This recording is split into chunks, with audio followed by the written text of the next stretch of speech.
We made one hull. I took it to 4,000 meters, and it made a lot of noise, which is a very sphincter tightening experience.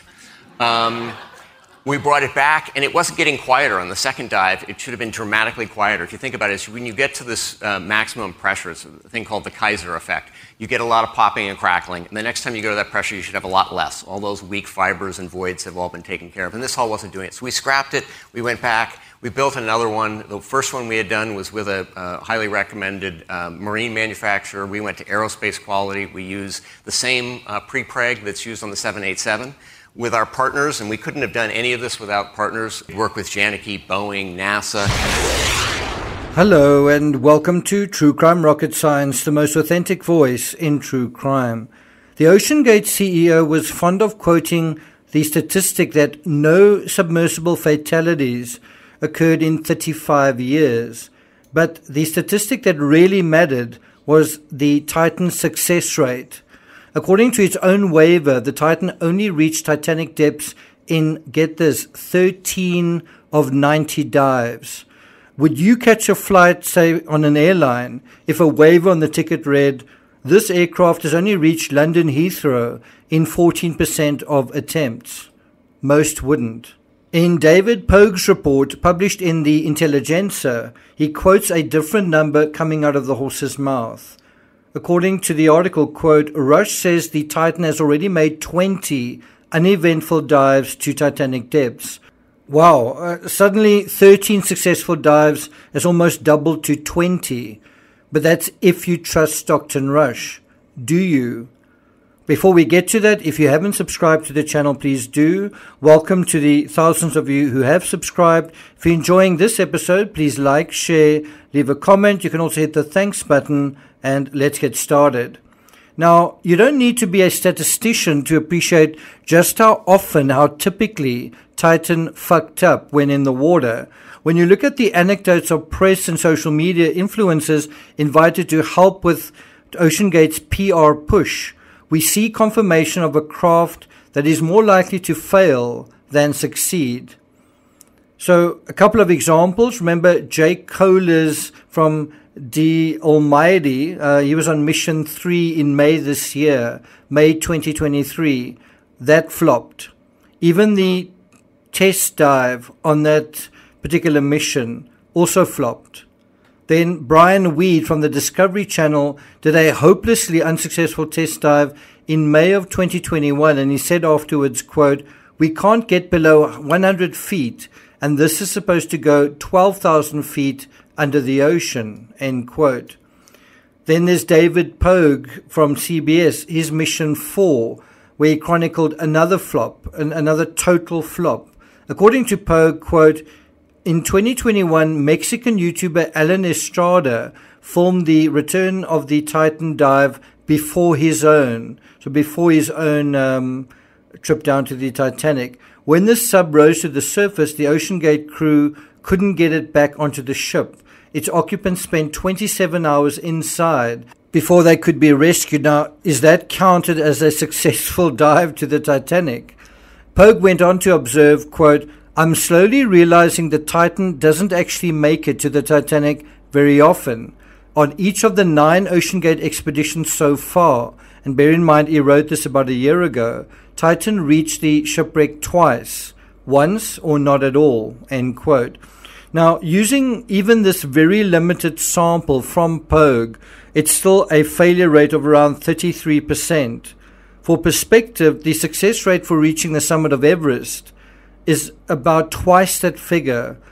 Around about 2/3 of people attempting to climb Everest today and over the past 10 years or so succeed, and also at about 1/5 of the cost of going down to the Titanic. According to Insider, quote, Rob McCullum, who provided consulting services for OceanGate in 2009, had raised safety concerns with its CEO, Stockton Rush, as early as 2018. In other words, about 5 years ago.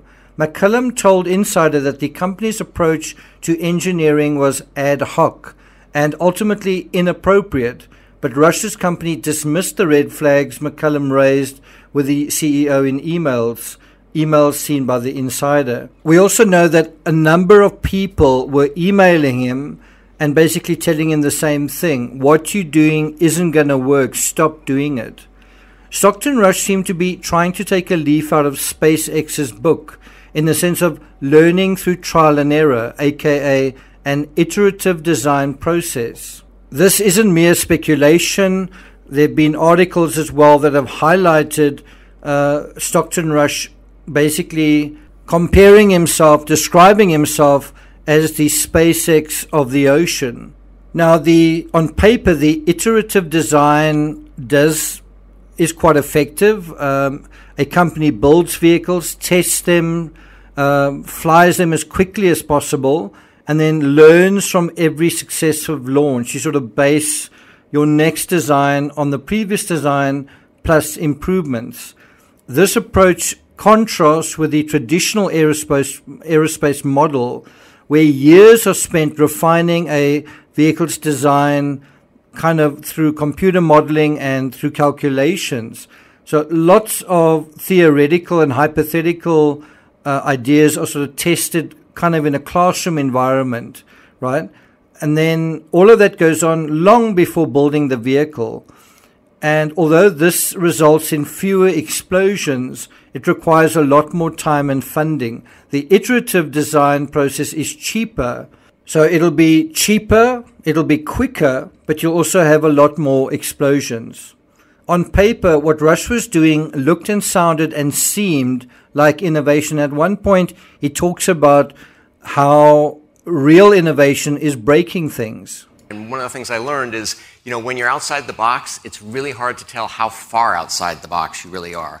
And we were pretty far out there. So we have a carbon fiber hull, it's 5 inches thick, and titanium domes on the end. One of the things that I think a lot of people appreciate is if you're not breaking things, you're not innovating. So that may sound like innovation, may also sound like the sort of thing Elon Musk might say.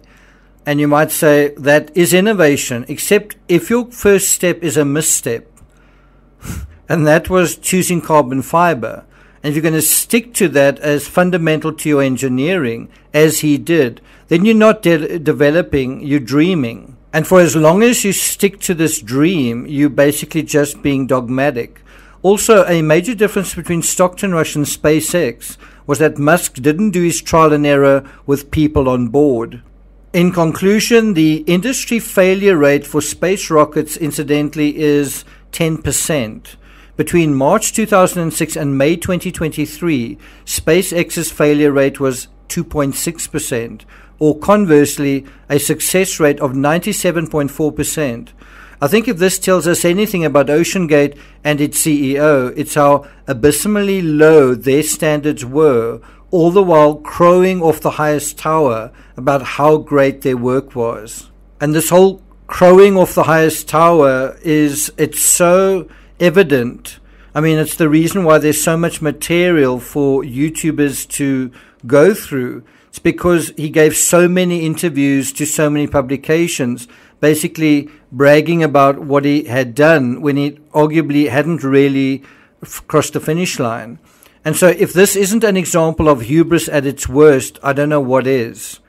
So I'm not going to take it further than that. I did mention that I'll be following up this analysis with the Pogue report. I'm still working on that, but just to let you know, it provides a lot more detail, a lot more depth, a lot more color within the broad strokes of the story that we've already covered. So look out for that. Thank you for listening, and I'll see you guys next time.